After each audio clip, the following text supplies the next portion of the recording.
Okay, well, it's been a while. It's now 2 years since I stopped working full time, and it's been a pretty crazy ride, but honestly, in the last 4 months, things have finally calmed down a little bit. We moved into a new house and got everything set up, and just been kind of living a steady life.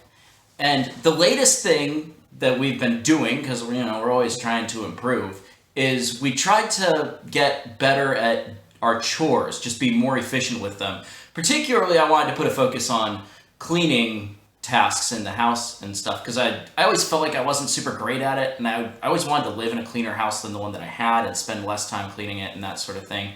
And I went to the library and I got this book called Clean My Space by Melissa Maker, because I was just trying to find someone who had already figured out the most efficient way possible to clean a house, and I was really impressed with that book. So it's Clean My Space by Melissa Maker, and I spent a couple weeks or months just kind of messing around with some of the ideas in that book, and I feel like her ideas for the way that she organizes cleaning a house is actually really good for trying to optimize all of the chores that we had.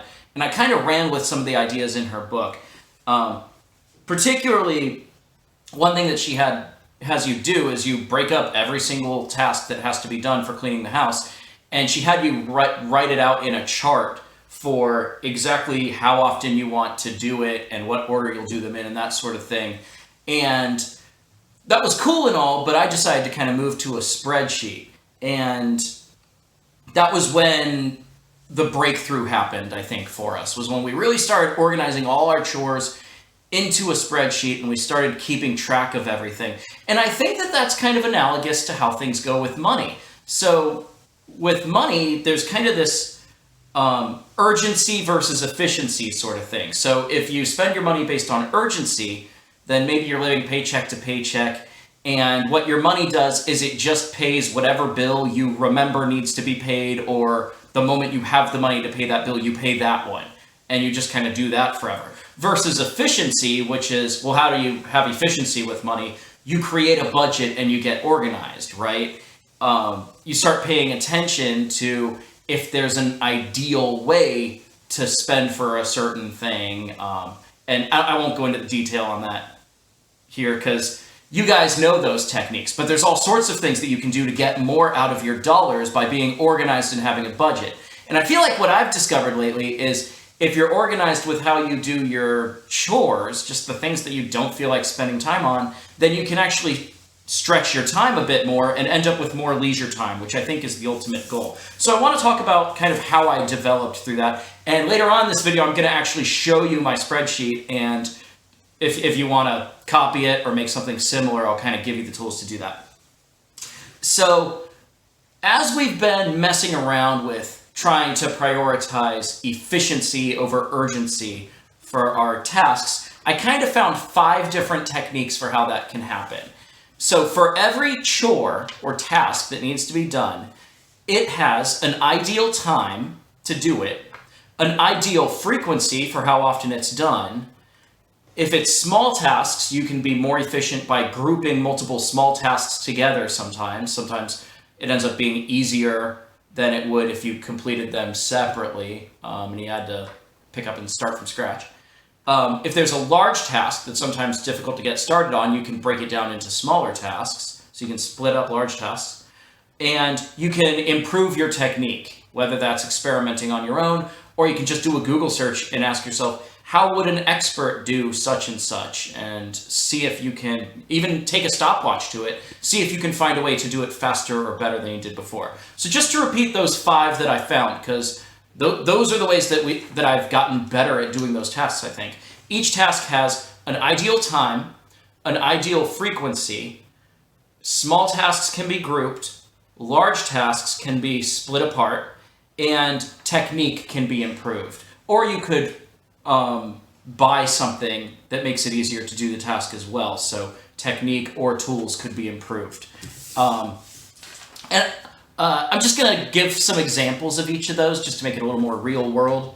So for combining, let's see, for an ideal time, when there's a chore or a task that's coming up, 2 really simple things for when to consider for when you're going to plop it into the spreadsheet are, if it's an outdoor task, try to schedule it on a nice day. You know, you can check the weather and see when the weather's going to be nice and schedule it for that. Or you can try to do outdoor stuff in the spring and fall, and then indoor stuff in the summer and winter. That is the ideal time to do it. There's also work day versus weekend, and you can put your tasks together that way. So if it's a day that you're working, it might be better to have smaller, like 2 to 5 minute tasks getting achieved on those days, whereas the more pain in the butt stuff, save it for the weekend. For frequency, this was one that kind of surprised me. For cleaning the toilet, I originally scheduled it because I was going through that book's process. I scheduled it to do it once per week, but when I cleaned the toilet, I found honestly, this feels like a waste of time. The toilet already looks really clean. So the next time I plopped it back in the spreadsheet for 10 days out, and I cleaned it 10 days later, and I was like, the toilet still looks really good. So I expanded it again to 14 days. And then when I came back, I went to clean the toilet, and it's like, you know what? Yeah, this actually has a little bit of stuff on it. I would rather clean it than let it keep getting worse. Another one that was fun is we add air to our bikes. And originally I started out just doing that, I can't remember, once every week or something. But I saw, you know what, the bike on this tire didn't super need air yet, so it was kind of a waste of time to go put air in it. So what I did was I just scheduled it later. And then, it still had 45 PSI or something. It could have waited a few more days. And I actually found out, without even trying very hard, that the perfect amount of time for putting air in our bikes is once every 17 days. So I schedule it every 17 days, and every time I do it, it's very satisfying because the tire isn't dangerously low, but it's a few days away from being dangerously low. And it's funny because I feel like at first that might just sound like I'm a crazy person. I'm measuring exactly how many days it takes until the perfect time to put air back in a tire. But it didn't actually take any effort. The fact that all my chores are organized on a spreadsheet, every time I put it back in, I have to choose the next time the chore is going to be done. It's just a natural process to either increase the interval or decrease the interval to try to get it more ideal because I don't want to waste my time. So it was really cool seeing how that process happened naturally. So that's frequency. For combining small tasks, probably my favorite one is one of the most efficient parts of my day is when I'm in the shower. We have a robot vacuum. So I set that up to clean the kitchen every time I'm in the shower. So that way, by the time I'm ready to start making breakfast, it's already nice and swept. I never have it do the whole house because then I have to pick up every single thing in every single room. So I just have it do one room at a time. So I set that thing up and then I hop in the shower. I also floss in the shower. And I have the floss right next to the shower, and I have a trash can right next to the shower on the days when I'm going to floss in the shower. And I'm doing 3 things at once. And it's nice because it feels like they kind of happen automatically now. I don't have to think very hard. Those things just get done, and I don't feel like I'm wasting valuable time when I do it. Another one, this was just a recent one that I came up with, is we were at Walmart doing a pickup order, and we were just sitting around for a while waiting for it. And I realized this is kind of dead time. There's got to be a way I could fill this time doing something useful. And then it hit me. I could bring my electric shaver every time I do a grocery pickup order because I need a mirror in order to do it quickly.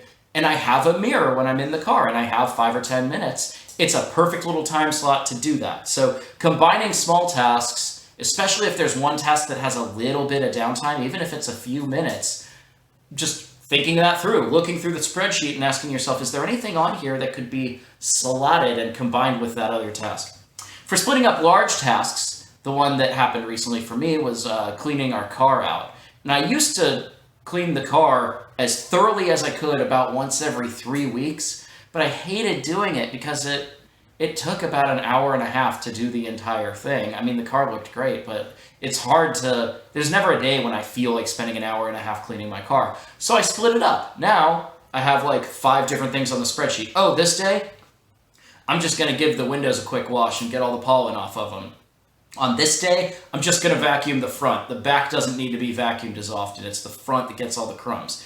And by splitting that up, I never have to actually work on cleaning the car for more than about 15 minutes at a time, which is very nice. It's been easier to stay on top of it.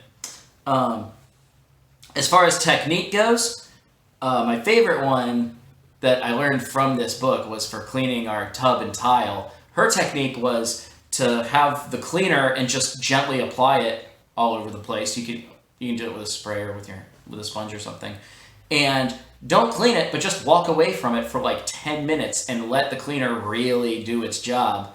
And then come back and it's just kind of gentle wiping and spraying, and the tub looks really good with kind of little effort. And then you just find something else to do in those 5 or 10 minutes. But yeah, you can always find better techniques for stuff that you're doing. So it's been really fun lately applying that, and we've been doing this for about 4 months now, and I'm going to kind of show you where we're at with the spreadsheet if you're interested in giving it a try. This has been probably my biggest aha moment that I've had this entire year, has been just increasing our leisure time by getting our chores done more efficiently. All right, let me show you what that spreadsheet looks like. Okay, so here it is in all its glory, the giant spreadsheet that we use to try to keep track of all our chores. And sorry, I'm too lazy to get some software that'll film the screen. I just thought I'd stick the camera up here. But, so I'm just going to go through some of the features on it and how we've been using it. So, as you can see, it's got the tasks listed, and for each task, we select a date for when that is going to happen.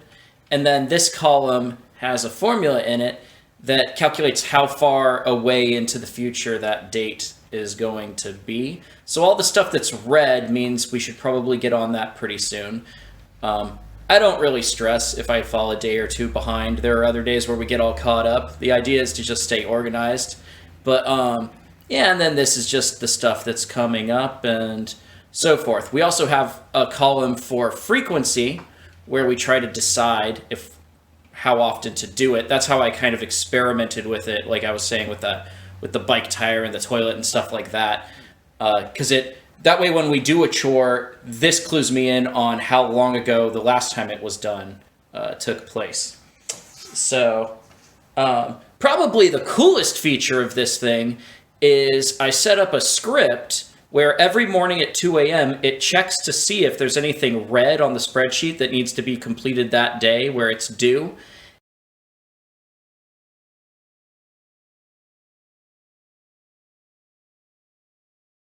And I'm going to share this spreadsheet. I'll throw a link to it in the description, and hopefully I'll have enough instructions that it'll be clear. If you want to set something like this up for yourself, hopefully it would be pretty easy. The place where the email goes in is right here. And the way that I have it set up is when I go all the way down to row 400, let's see, there it is. I have a formula set up that spits out, I think the number is 0 if there's a task that's due that day, or the number 4 if there's not a task that's due that day. And then the script is able to just check the value in B400 or B403 or whatever to try to decide whether or not to send an email. Let's see. Yeah. So anyway, it took a while to get this thing running, but it works just fine now. I figured I'd never have more than 400 tasks. So anyway, yeah. And the thing that has been so powerful about this is I've only shown you what's up here, but like I think right now we have like 60 different things lined up, but most of them are just out of sight, out of mind. If there's something that's 100 days out, I have no idea what items are down here. I don't waste any time looking at them. I know they're coming up. So, oh, and once a task is complete, I'll just kind of model how I update the spreadsheet. So I actually did clean the toilet today, and today is 5/8, so that means the next time I do it will be, 5:15? And then you can see this part automatically changed how far out it is to 7, and then over here I'm just going to resort from alphabetical order or numerical order, so everything gets clean again. I wish it could do that sorting automatically for me, but I never figured out how to automate that in Google Sheets. Let's see. Anything else? Oh, one last thing is I don't put everything on here. If there's something that I want to do every day, like a good example is every day at 9 a.m., I have my phone remind me that we need to take our pills just in case we forgot to take our pills. That doesn't belong on here. I feel like it wouldn't be useful on the spreadsheet. So for things that repeat every day or every 2 days or something like that, it just feels like overkill. You'd basically be getting an email every single morning, which kind of defeats the purpose of that tool. I also don't use this for appointments. So like I have a physical at my doctor coming up a month from now. That goes on my calendar because it's not going to repeat itself and there's kind of nothing to optimize. I just have to remember to do it. So this is really more for like repeated tasks and chores and things where you're exploring stuff. We also have this details column. So sometimes I'll schedule a task and the task is to just research how to do the task. So you can kind of see some of my notes on stuff like that. Like here's one, we're gonna look into having our air conditioning inspected and there's an issue with it and it's got notes on it so that when this day does come, we'll be able to just hop right into it. It helps to eliminate hesitation a little bit. In fact, here's the procedure that I was talking about for cleaning the bathtub. I still don't have it super down pat. I've only done it like 2 or 3 times. So I just have the instructions copy pasted here. So it takes my excuses away and helps me to just get up and spend 10 minutes and get it done. All right. Thanks for watching. Hope this was helpful for you. Take it easy. All right. Well, thanks so much for watching. And I thought it would be fun if we had sort of a vote, well, in the comments section on the video for what you would like to hear next about kind of what we've been working on and what we've been doing. So here are the 4 different things that I think might be interesting to share. Tell me which one you think is the coolest and that'll be my next video. So I can go into more detail on cleaning techniques for what our cleaning schedule is and what it looks like when we actually clean a room. There's some pretty cool stuff that I got from that book. So if you want to see that in action, I can make a video on it. I have a new dieting technique that I've been trying some different things. I've been wanting to lose about 10 pounds for a year or 2 now. And now that I've finally got the time to do it, I'm going to start trying to prioritize that. And I have something that I came up with a week or 2 ago that I'm really excited about. So we'll see how that goes. I could make a video kind of showing the progress on that. There's also kitchen optimizations. I think of all the rooms in our house, our kitchen is the one that we've really had the most creativity with for stretching the space and spending less money on food and just having a really good setup where the kitchen is just a joy to work in now. So I can kind of share some of the stuff we've tried there. And the last one is my experience with making friends, being semi-retired. It's very weird not having a job with people similar to me that I go to like I did when I was a teacher. And yeah, I work fewer hours and I have a different schedule than a lot of people do. So making friends has been an interesting experience for me and I could make a video kind of discussing that. Anyway, hope you're staying safe out there. Look forward to hearing what you think and making another video. Take it easy.